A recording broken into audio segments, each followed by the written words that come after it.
Conversar nuevamente con la doctora Ornella de Gasperín Quintero, investigadora titular A de tiempo completo en la red de ecoetología en el INECOL, pues miembro del Laboratorio Nacional de Biología del Cambio Climático en México del CECITI, o de la CECITI, mejor dicho, miembro activo también de Rebelión Científica, capítulo México, y con quien ya hemos conversado en múltiples ocasiones acerca del cambio climático y estos indicadores preocupantes para el planeta, para la humanidad, etcétera. Vamos a abordar pues justamente los reportes científicos más recientes que se han ido dando a conocer en torno al cambio climático y la emergencia planetaria por la que estamos atravesando. Bienvenida, doctora, buenos días.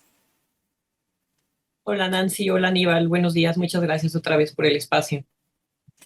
Doctora, pues preguntarle justamente sobre estos, digamos, estos nuevos reportes científicos que hemos venido viendo a lo largo de este tiempo. Hay uno en particular que nos llama la atención, donde ya se aborda pues el tema de los arrecifes de coral de baja latitud, que sí ya pues estarían en vías de extinción porque se ha sobrepasado este punto de inflexión, pero ¿qué pasa con estos hallazgos que nos dicen como humanidad? Se va confirmando que ya estamos pues en una etapa crítica, en una emergencia planetaria, o cómo podemos leer esta nueva información científica.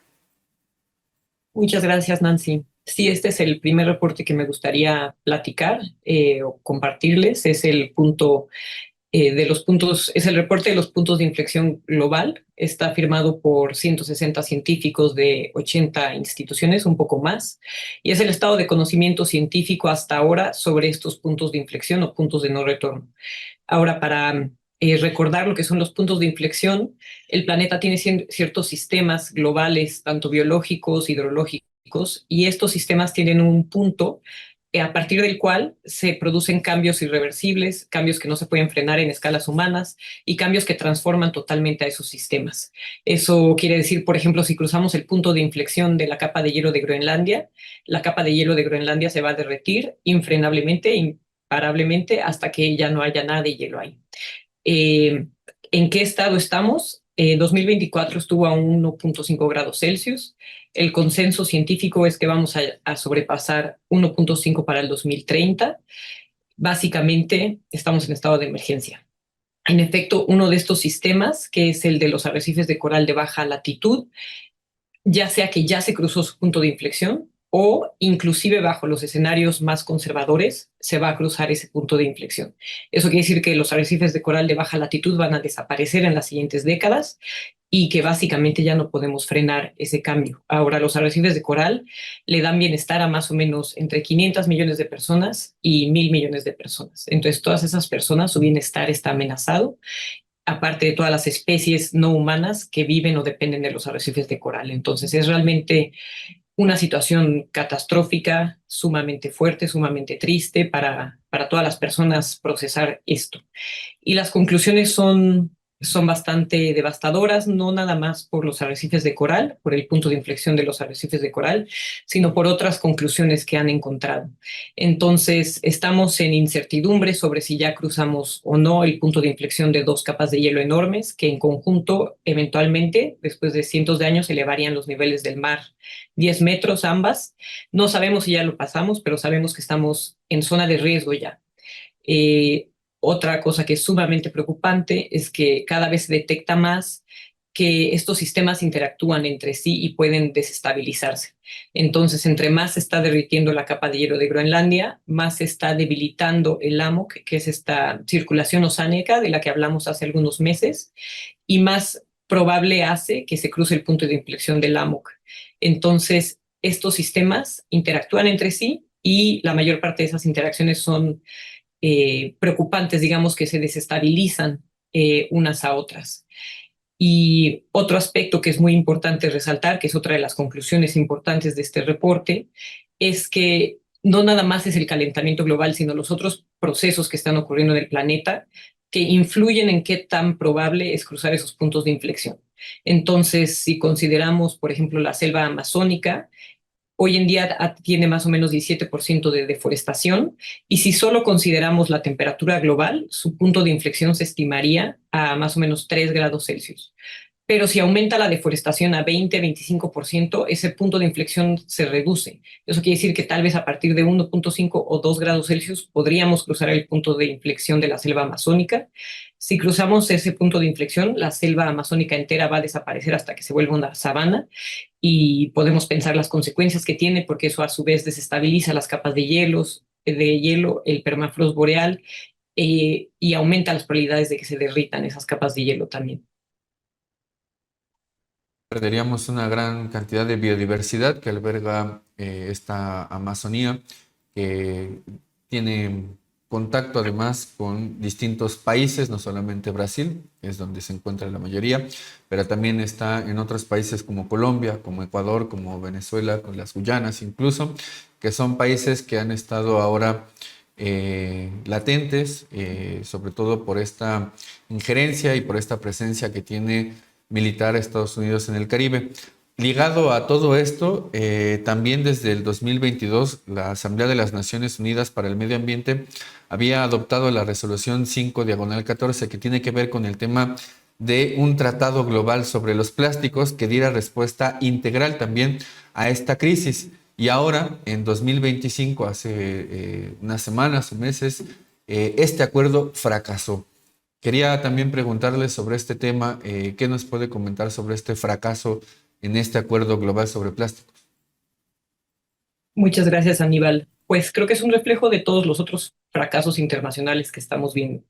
Esa era una resolución que se quería tomar, muchísimos países la apoyaban y era básicamente un acuerdo internacional para limitar la producción de plástico.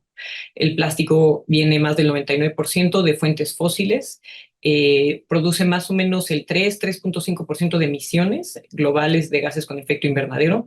La mayor parte, no estoy segura del porcentaje, pero es desechable al final, ¿no? Y lo que tenemos que hacer es dejar de producir plástico, porque siempre nos van a echar la culpa a los consumidores y lo que tenemos que hacer es dejar de producirlo, deberíamos dejar de estar produciendo plástico. Ahora, si no me equivoco, hubo 2 reuniones en donde se discutió este tratado. El último fue en Ginebra en agosto y fracasó por las mismas razones que ha fracasado todo lo demás. Hubo 220 representantes de la industria del plástico en esa mesa de diálogo y finalmente presionaron. Y eso es un proceso general que estamos viendo.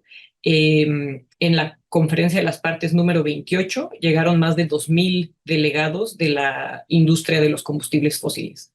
Entonces, personas que trabajan para Exxon, para British Petroleum, para Shell, para todas estas industrias y corporaciones, están presentes en las mesas de diálogo y finalmente meten presiones para limitar cualquier acuerdo internacional que se logre tomar. Ahora, más allá de eso, yo creo que hay todavía un fracaso más profundo porque inclusive si se toman acuerdos internacionales, no veo que se esté logrando nada, ¿no? Como estamos viendo con el genocidio que está ocurriendo sobre el pueblo palestino en Gaza, pues los países que ratificaron el Estatuto de Roma deberían estar rompiendo relaciones diplomáticas, militares y económicas con el Estado de Israel y no lo están haciendo. Entonces, inclusive los acuerdos vinculantes no están llevando a los resultados que esperaríamos como sociedad. Doctora, también me gustaría preguntarle por qué si hay ya elementos objetivos del análisis, no se llega a un consenso científico, digamos, donde ya se nos diga si ya pasamos estos 5 puntos de inflexión o no, o sea, ¿por qué sigue la duda incluso sobre el tema de los arrecifes de coral, a pesar de que ya pasamos el 1.5 grados de calentamiento global por encima de los niveles preindustriales? O sea, si ya tenemos esos escenarios y si sabemos que no estamos llegando a consensos, que están fracasando estos acuerdos como el de plásticos que ya nos comentaba, que la COP30 también pues no está dando los resultados de la emergencia que estamos viviendo o para enfrentar esta emergencia. Y ya se habla, por ejemplo, de que hay desplazamientos humanos de más de 250 millones de personas en los últimos 10 años justamente por temas climáticos o que pues ya las personas, sobre todo de estas islas Salomón, pues están viviendo en carne propia, y aquí lo que vivimos también en 5 entidades federativas que con estas lluvias extremas, pues ya es inminente, pues. Entonces, ¿por qué no existe mayor claridad en las informaciones científicas? Gracias, Nancy, por esa pregunta. Mira, hay una parte importante que es en la ciencia siempre tenemos rangos de incertidumbre. Entonces, tenemos mucha claridad en dónde está el rango a partir del cual podemos cruzarlos y la temperatura máxima a partir de la cual sabemos que ya es imposible no haber cruzado ese punto de inflexión. Nadie puede decir es en 1.75, 2 grados Celsius. Entonces tenemos modelos y lo que nos dicen son rangos y promedios. Ahora, lo que sabemos es que la temperatura, el rango al cual cruzan su punto de inflexión los arrecifes de coral, está por abajo de la temperatura a la cual podemos llegar, inclusive en los escenarios más conservadores. Entonces, como científicos, pues tenemos la obligación de presentar esos rangos, pero el consenso es muy inminente. Sabemos que la temperatura a la cual estamos yendo asegura cruzar esos puntos de inflexión, por lo menos 5, hacia finales de siglo, y eso asegura transformar el planeta de una manera catastrófica para la cual las sociedades no pueden mantenerse como están hoy en día. Si cruzamos el punto de inflexión del AMOC y el AMOC puede colapsar en las siguientes décadas, básicamente es una catástrofe en términos alimentarios. La mitad del territorio donde crece maíz y trigo desaparecería, las lluvias cambiarían a nivel global y el norte de Europa sería tan frío que probablemente la gente ya no podría vivir en países como Escocia. Son realmente catástrofes que tenemos que evitar a toda costa, y en eso sí es muy clara la ciencia. Llevamos décadas publicando reporte tras reporte de miles de páginas diciendo tenemos que cambiar la trayectoria. Entonces, por más que haya incertidumbre en los rangos de exactamente a qué temperatura pasan estas cosas, lo que sabemos es que estamos en estado de emergencia, que tenemos que cambiar la trayectoria y que lo tenemos que hacer muy, muy rápido, lo tenemos que hacer de manera inminente. Ahora, esa es la parte de la incertidumbre en términos de la ciencia. Tenemos certeza absoluta que hay un proceso de calentamiento global que está transformando el planeta, que hay puntos de no retorno que si cruzamos transforman el planeta de una manera realmente catastrófica. No hay incertidumbre en eso. Lo que pasa es que hay incertidumbre en el conocimiento, en lo que la gente sabe y en lo que los políticos saben y en lo que los empresarios saben y sobre todo en lo que hacen. Y eso es por diseño. O sea, las empresas fósiles con fines de lucro como Exxon, como British Petroleum, han estado pagando miles de millones de dólares. En 30 años pagaron 3.6 mil millones de dólares a medios como el New York Times para que publicaran dudas sobre el cambio climático, para que metieran la idea de la huella ecológica. Esa fue una campaña publicitaria de British Petroleum. Ahora salió hace poquito, no sé si vieron, que la misma empresa Exxon estuvo pagando algo que se llama el Atlas Network, que es una red de think tanks, no sé cómo se dice think tanks en español, que básicamente se encargan de hacer propaganda neoliberal y lo que pagaban era meter duda en América Latina sobre el estado del conocimiento científico del cambio climático. Entonces, por diseño hay falta de información en la población en general. Esa es una parte importante, y eso es porque poderes económicos están interfiriendo con lo que los científicos queremos decir y sabemos. Pero también hay una parte más estructural que impide realmente que se hablen de estos temas. Supongo que ustedes saben cómo funcionan los medios de comunicación, pero los medios de comunicación corporativos, finalmente su fuente de financiamiento viene de anuncios publicitarios, la gran mayoría. Y en cuanto empiezan a meter notas que van en contra de los intereses económicos de las empresas que pagan esos anuncios publicitarios, pueden quitar su dinero de esos medios. De hecho, ahora tenemos un proyecto, mi estudiante de maestría va a hablar con ustedes en algunas semanas o meses, y estamos viendo qué tanto cubren los medios de comunicación mexicanos el cambio climático y cómo lo cubren. Y estamos analizando piezas desde hace más de 15 años, en total más de 50,000 piezas, de medios digitales como CNN, El Heraldo, inclusive La Jornada misma. Están publicando menos del 3% de las piezas, hablan de cambio climático. Y cuando hablan de cambio climático no lo están haciendo con la misma urgencia con la que si tú abres el IPCC o abres este reporte de los puntos de inflexión globales, el lenguaje es realmente inminente, fuerte y Otro aspecto es que tampoco te están hablando de las soluciones reales. Entonces van a hablar de las conferencias de las partes como una solución, pero nadie está hablando de, por ejemplo, hoy en día está ocurriendo este huracán Melissa que va a generar daños en un país como Jamaica de 22 mil millones de dólares. Ahora, Jamaica contamina la mitad de lo que contamina Carlos Slim en un año. Las soluciones reales requieren cambios estructurales, sistémicos, económicos y sociales, y es muy difícil encontrar medios que estén hablando de estos cambios reales.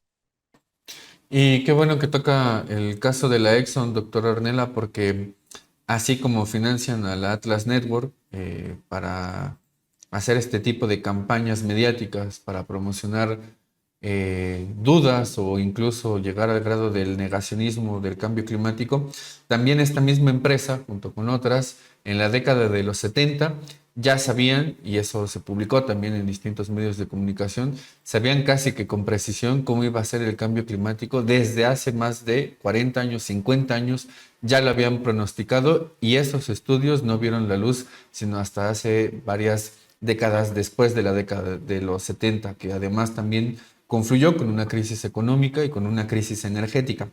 Pero además de eso, también está el tema de la manera en la que la Exxon también financia, como parte de ese capital fósil, digámoslo de esta manera, que la economía continúe como está hasta ahora. O sea, con una matriz energética profundamente fósil, sin planes de modificación estructural en la economía y mucho menos en la manera en la que se produce. Y la pregunta va ligada a lo que acaba de decir, porque hace unos días estuvo la COP30 y el presidente Gustavo Petro dijo que había fracasado ese proyecto básicamente por el capital fósil.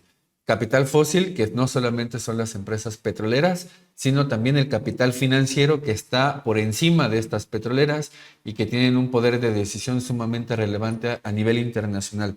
Entonces, tenemos el fracaso con el tema del acuerdo de los plásticos, el fracaso de la COP, el fracaso también en el tema de la reducción de las emisiones y la pregunta ahí es, ¿qué análisis hace en términos ya globales de esta cantidad de fracasos y sobre todo del poder que tienen estas empresas petroleras, pero también el capital financiero detrás?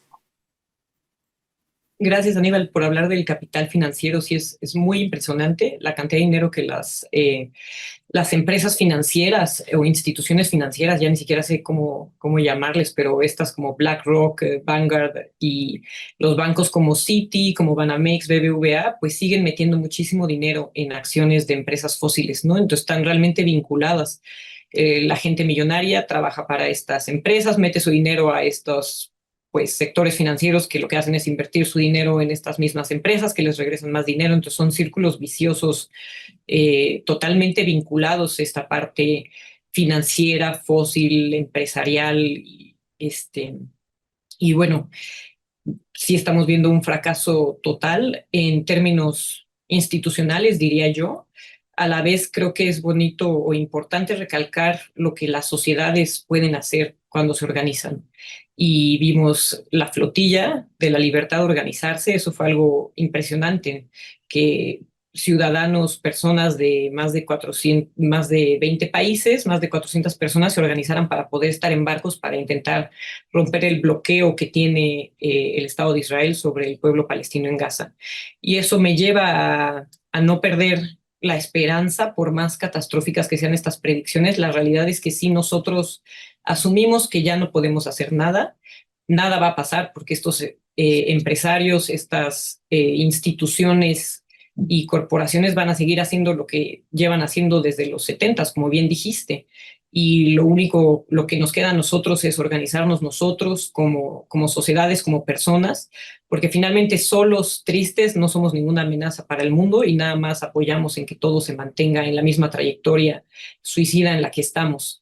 Lo que tenemos que hacer es realmente, es cierto que estamos en una situación catastrófica, que ya es una catástrofe lo que está pasando hoy en día, como dije, Melissa, o como podría poner muchísimos ejemplos más. Hay muchísimas personas que ya están sufriendo directamente por los impactos de la crisis climática, pero también indirectamente por lo que lleva a la crisis climática, que es el sistema capitalista, que está metiendo a gente en situación de pobreza cuando no haría falta, en situación de escasez alimentaria cuando no haría falta. Tenemos suficiente comida para toda la humanidad, pero la mitad acaba en la basura. O sea, lo que quiero decir es saber que está fracasando el mundo y las instituciones no debería llevarnos a nosotros a levantar las manos al cielo y decir ya no hay nada que hacer. Nos corresponde como compromiso con el resto de la humanidad y con toda la gente que está en pañales, organizarnos, hablar y sobre todo intentar impulsar, aunque sea en la conciencia, lo que realmente serían cambios positivos, que no existieran multimillonarios, que tuviéramos redistribución de vivienda, que tuviéramos garantías sociales. Esas serían reformas climáticas de verdad. Y eso es en lo que nos tenemos que enfocar. No tenemos que saber cómo está el mundo, porque sin esa información pues no podemos hacer mucho, pero tenemos que enfocarnos también en unirnos, en estar en colectivas, en apoyarnos también. Pues, doctora, creo que sí se habla con mucha claridad al decir que no deberían de existir pues estos sectores, sobre todo la oligarquía, sobre todo la oligarquía transnacional. Difícil encontrar los caminos para que esto cambie, porque al final la mayoría del planeta está metida en un sistema económico que justamente hace posible que en unas cuantas manos, menos del 1% de la población mundial concentre la riqueza y que ese 1% también controle más del 95% de los recursos del planeta y decida prácticamente cómo deben de actuar o no los países, y los países que de alguna manera salen de estos modelos, pues al final son aplastados por las hegemonías, y estamos hablando no solo de Estados Unidos, sino también de la OTAN y lo que está pasando pues con Israel. ¿De qué manera, doctora, podemos seguir haciendo conciencia de lo que realmente son soluciones y también acercarnos a estos, digamos que estos reportes científicos que sí tienen legitimidad y que además sí responden a la realidad y no son propaganda de estas transnacionales, sobre todo de los combustibles fósiles, como ya lo veíamos? ¿De qué manera también acercarse a científicos que sean honestos, científicos que sean honestos, toda vez que en efecto, pues estos temas no se abordan en la mayoría de medios de comunicación y mucho menos en redes sociales, quedan ahí pues como sepultados en tanta desinformación también? Que tiene mucho más proyección? ¿Cómo podemos hacerle, digamos, en el día a día, nuestra audiencia, para acercarse a información que sea verídica o que por lo menos sea no desinformación de las empresas? Gracias, Nancy. Yo creo que debería ser más responsabilidad nuestra de los científicos estar presentes en la sociedad, en los medios y facilitarle a la gente, a todas las personas, esta información. Los reportes del IPCC, del Panel Intergubernamental de Expertos de Cambio Climático, están en línea, pero están todos en inglés. Entonces, yo considero que es nuestra labor obligatoria traducirlos, no nada más en términos de hacerlos en español también, sino hacerlos accesibles, que sea comprensible por qué nos importa calentar el planeta, porque intuitivamente alguien podría decir, bueno, 1.5 grados, ¿qué diferencia hace? O 2 grados, y te digo, bueno, es que eso lleva a que se derritan capas de hielo y migren millones de personas, eventualmente miles de millones. Eso cambia las cosas. Entonces, primero yo llamaría a científicos, científicas, a colegas, a que nos acerquemos nosotros a medios. Es lo que estamos tratando de hacer en esta colectiva. Y les pido a ustedes que pongan ligas a nuestras redes sociales, inclusive a mi contacto personal, para que cualquier persona que quiera hablar más de estos temas se pueda acercar, tanto a la colectiva como a mí, o yo puedo hablar de otros científicos que pueden hablar de estos temas. Y pues creo que eso es lo que puedo decir.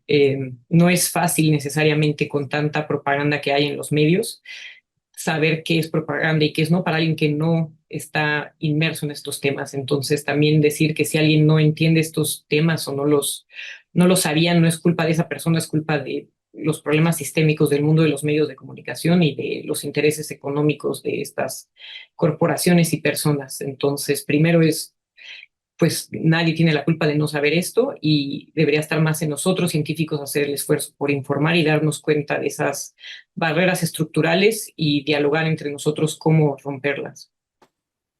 Claro, y también, doctora Ornella, en este tema de la información que hay disponible, información científica o incluso de divulgación científica también en torno al cambio climático, al colapso climático, a la crisis climática. eh, Ligado a eso están los medios de comunicación, como decíamos. Pero también, además de esto, hay teorías que explican el cambio climático. Una de esas teorías tiene que ver incluso con científicos que trabajan para la Casa Blanca, para la administración de Estados Unidos, que traen esta teoría del déficit solar y que explican a partir de este déficit solar los cambios, los acontecimientos, los fenómenos que hay en la Tierra e incluso también de índole del tema del cambio climático, lo que estamos viviendo actualmente, pero niegan esta otra parte de lo relevante o cómo incide la actividad del capitalismo y sobre todo la reproducción del capital en esa crisis climática.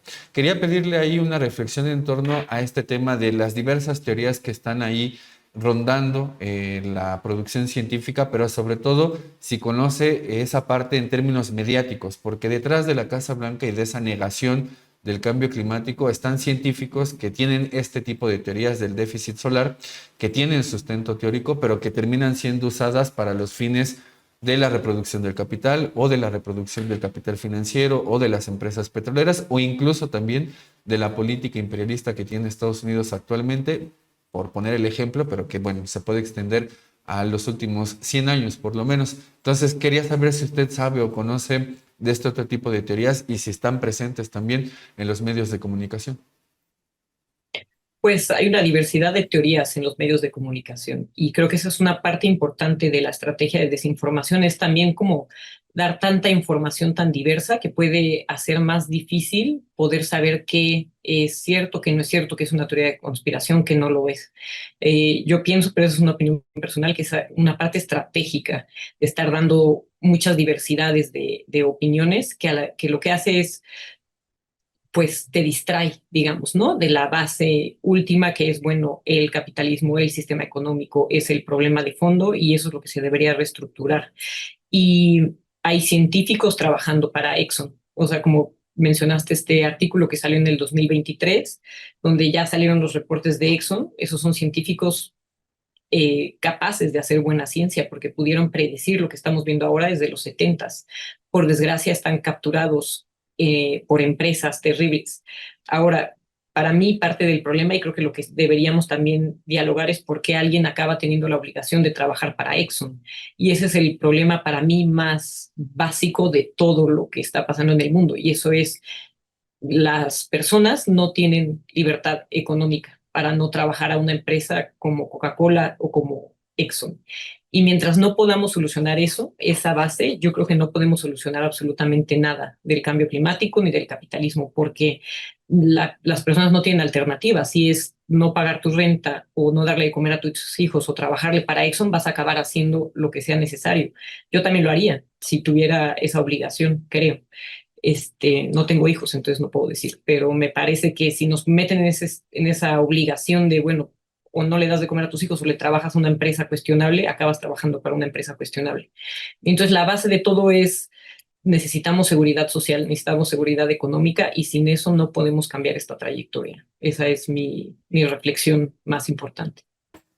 Doctora, y también le pediríamos pues una reflexión final para cerrar esta entrevista y por supuesto abrir la posibilidad de que sigamos conversando respecto de estos temas, particularmente con usted. Sabemos que tiene pues una agenda también ocupada en la academia, pero siempre es importante pues tener a una científica que no tiene miedo a las palabras y a nombrar las cosas como son para no seguir pensando pues que estamos bien reciclando nuestra basura y separándola en casa y tal vez un día caminando en vez de usar el automóvil o el transporte público, cuando en realidad eso pues no impacta de ninguna manera la trayectoria tan terrible que estamos cruzando como humanidad. Entonces le pediríamos pues una reflexión para cerrar este tema sobre las últimas informaciones científicas y lo que nos dice. Gracias, Nancy. Supongo que mi última reflexión es: necesitamos colectividad, necesitamos unirnos, necesitamos estar juntos y juntas y no dejar que esta información nos sobrepase, por más fuerte que sea y por más emocionalmente difícil que sea procesarla. Tenemos que mantener nuestra resiliencia personal, y la colectividad es la esperanza para mí. A mí estar en colectivas como Académiques con Palestina contra el genocidio o Rebelión Científica, pues son los espacios de esperanza de verdad. Entonces me gustaría pues llamar a las personas que nos escuchan a ir a colectivas, a formar colectivas, a hablar de estos temas. Y la siguiente parte, yo siempre estoy hablando de cambio climático, pero podría quitar cambio climático y solo decir estoy hablando de justicia social, porque al final son la misma cosa, son dos caras de la misma moneda: justicia económica y justicia climática. Entonces, siempre estar uniendo esas dos luchas, creo que es parte de lo que tenemos que tener en nuestras narrativas, en nuestras mentes, y cuestionarnos los dogmas mundiales, como el crecimiento económico desmedido, como si fuera algo positivo, si no estamos realmente haciendo crecer los sectores que son valiosos, como educación, salud y deporte. Sí, por supuesto, doctora, y quizá también ir pensando en algún programa donde Rebelión Científica se haga cargo de ese programa aquí en Contralínea, pues nosotros estaríamos abiertos a que ustedes también tengan esta oportunidad de pues tener una plataforma de medio de comunicación donde ustedes decidan los temas, ustedes los presenten a nuestra audiencia. Yo creo que podría ser una buena alternativa también para seguir generando pues este diálogo con las demás personas que quizá no estamos en el mismo lugar y no podemos hacer colectivos, digamos, físicamente, pero sí a distancia, pues tener un mayor contacto con la gente. Y quizá podríamos ir pensándolo para más adelante, doctora, como una de las alternativas pues, que necesitamos generar también desde aquí, desde ustedes. Y en fin, este es un espacio abierto, como saben, pues para toda esta información, con honestidad, que es lo que requerimos como humanidad. Y como dice, pues ánimo, porque al final de nada nos sirve estar pues en este péndulo todo el tiempo en el lado de la tristeza, porque eso pues también nos lleva a la inacción. Doctora, como siempre le agradecemos y le deseamos que pase una buena tarde. Muchas gracias a ustedes por el espacio, y sí, platiquemos más de más opciones de difusión. Les agradezco de todo corazón la confianza también.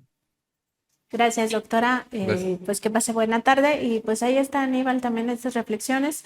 Me parece también importante revisar cómo organizaciones como esta de, pues este think tank, ¿no? Tanque de pensamiento, como también se dice en español, Atlas Network, que es una organización de ultraderecha que, como decía la doctora, pues podríamos quitarle el nombre de cambio climático y quedarnos solamente con tema de justicia social, porque también se explica por qué organizaciones de ultraderecha participan en este lavado de cerebros a nivel global en torno al cambio climático, y que son las mismas que promueven pues esta visión de que la justicia social no debería de existir y que el pobre es pobre porque quiere, porque al final son grupos de ultraderecha los que pues acaban apoyando esta visión transnacional de las empresas más atroces del mundo, que acaban justificando lo injustificable, como es el caso del genocidio, y que acaban mintiéndonos en la cara de que si pues eso, separamos la basura en nuestro hogar, estamos haciendo un gran cambio, porque los cambios empiezan desde nosotros mismos, lo cual es absolutamente falso. Sí, es la construcción de una falsa conciencia, porque ni siquiera ideología, es falsa conciencia lo que están haciendo, es manufacturación de consenso. Y bueno, este caso del Atlas Network, por todo lo que hemos dicho, además de esta organización, pero además hay un tema que, bueno, más o menos me he metido en los últimos años, que tiene que ver con el tema del cambio climático y la disputa por infraestructura crítica. Y lo que están haciendo, no solamente esta organización, sino también otras que están proliferando en el mundo y particularmente en América Latina, es a partir del cambio climático mencionar que en el caso de América Latina, fíjate qué curioso lo que están haciendo, decir que la inversión china está provocando ese aumento del cambio climático. Entonces, por un lado, hay organizaciones que te niegan el cambio climático. Por otro lado, hay otras, e incluso esas mismas que te niegan el cambio climático, un día sí y el otro te lo vuelven a negar, eso que ya negaron, diciéndote que el mayor causante del cambio climático es China. Y que en el caso de América Latina, la infraestructura que tiene inversión china es la que deteriora más el territorio, es el que deteriora más la biodiversidad, cuando sabemos, y además eso está probado con datos, y hay evidencia empírica de que la mayor inversión, y sobre todo la mayor inversión en infraestructura que tiene que ver con carreteras, con aeropuertos, con infraestructura crítica, como le denominan incluso a la energética, ha venido de Estados Unidos. Entonces, detrás de todo eso, Nancy, audiencia, también hay una disputa enorme por la infraestructura en la cual están financiando a este tipo de organizaciones para decir que China es el mayor culpable de los desastres naturales, o si no, incluso diciendo que el Estado, en el caso de América Latina, los estados progresistas son los mayores causantes de las desgracias y del cambio climático, y no la inversión de este tipo de empresas y del capital financiero como es BlackRock o como es Vanguard Group o como es incluso la Exxon, la BP, la Shell, la Chevron, que en las primeras décadas del siglo XX se conocieron como las 7 hermanas, 7 grandes consorcios que controlaron casi la mayoría de la infraestructura ligada a los fósiles, particularmente los hidrocarburos. Entonces sí hay que estar atentos a este tipo de información porque hay mucho sesgo ideológico por parte de estas organizaciones que dicen que China es el mayor causante. No lo es en el caso de América Latina, aunque sí hay otro tipo de evidencia científica en donde, en términos de gases de efecto invernadero, quien más está emitiendo, ahí sí es China. Pero no hay que olvidar que desde la administración Bush negociaron para que digamos, toda esa información que se recopila de los gases de efecto invernadero en el mundo, Estados Unidos dejara de lado la que emite el ejército estadounidense, que es el mayor emisor de ejércitos en el mundo, comparable incluso con lo que emiten países como Portugal o como Perú. Es uno de los grandes emisores del mundo de gases de efecto invernadero y no entra en el conteo a nivel internacional como parte de Estados Unidos. Lo dejan fuera. Sí, pues eso es la manufactura del consenso, justamente. Crear el enemigo, ¿no? Aunque no tenga relación con lo que sucede, con la realidad, y al final pues echarle toda la culpa mientras ellos siguen con este desastre.